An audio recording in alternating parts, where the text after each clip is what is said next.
What's going on? Welcome back to 100% NUFC. So today it's the preview of Brighton versus Newcastle United in the Premier League this Sunday at the Amex. The kickoff is 4 o'clock. And just before I look at Brighton, let's just look at our team, Newcastle. So going into this game, Newcastle are currently 4th in the table on 9 points, and our opposition Brighton are in 16th on 4 points. Newcastle have won their last 3 games against West Ham, Swansea and Stoke City. A fantastic result on Saturday. And going into the game this Sunday, I expect a tougher test against Chris Hughton's Brighton, another team who came up with us last season from the Championship. And I expect Rafa Benitez to make a few changes despite pretty much dominating the game against Stoke City. If it wasn't for the last sort of 15 minutes when Newcastle really should have wrapped the game up instead of making it a lot tighter than it should have been. But again, if Newcastle go to Brighton on Sunday with the same attitude that they showed against Stoke City last week at St James's Park, there's no doubt Newcastle can go there and get a result. But again, we're going to have to be on it like we were against Stoke City to have any possible chance. So let's look at our opposition, Brighton and Hove Albion.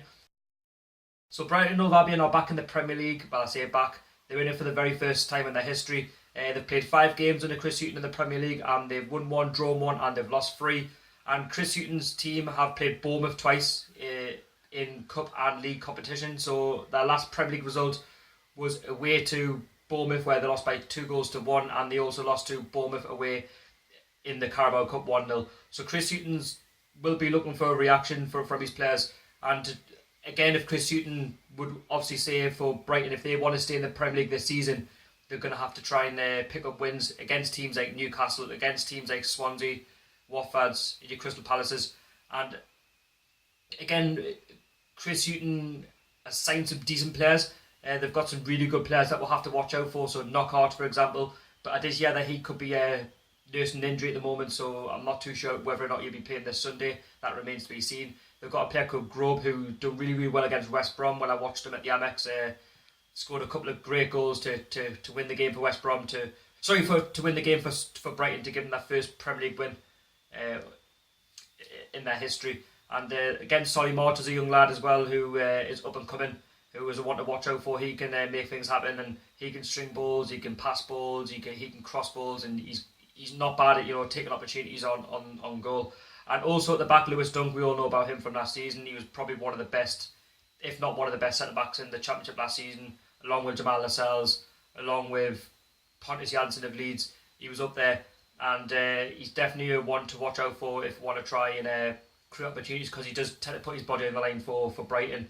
And in terms of looking at the game itself, it's going to be a hard game. It's a game that Newcastle need to get at basically first thing, really. I know Newcastle like to sniff a lot of teams out. Just let them have the ball. Let's see what they can do, and then we'll hit them on the counter attack.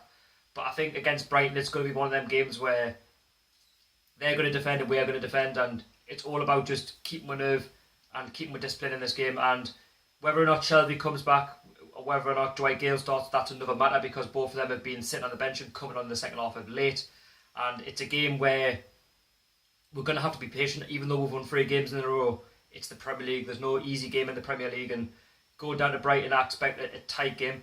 And in terms of a scoreline, I'm more on the fence of a 1-1 draw. I was thinking 2-1 in the week, but I've gone for a 1-1 draw. I'll be happy with another point. But if we play like we did against Stoke City and we play like we did against Swansea, then there's no doubt that we can win 2-1 or 1-0. But Brighton are no fools themselves. They aren't a bad team as the table shows, even though they're 16th. And they're going to look for a reaction. That's the one reason why I think Newcastle need to keep it tight and keep their discipline in this game. And Chris Hughton, again, he even said that in his news conference that it's going to be a tough game against Newcastle. We've picked up 9 points from a possible 15 available, and that we're no mugs, and that we're here to. We're not going to come here just to sit back. We're going to come and take the game to Brighton, and Brighton are going to have to be on it. And again, former Chris Hughton, Newcastle manager as well, he'll be one to try and take something from Rafa Benitez and ourselves. And again, he was harshly sacked those many years ago as well. So again, I wish Chris Hughton all the best in this game as well, but I don't wish him the best for the result. I hope we get a positive result, and it's all about building on what we've already got now and taking it into the next game, which the following week will be against Liverpool. You let me know what you think the score is going to be on Sunday. Again, I've gone for a 1-1 draw. You let me know the score and tell me who you think might start. Just give us a start 11, and if you get the correct score line right, I'll let you know, and I'll read your channel out in the Brighton review. Anyway, guys, thank you very much for watching. I'll see you all later. Peace out.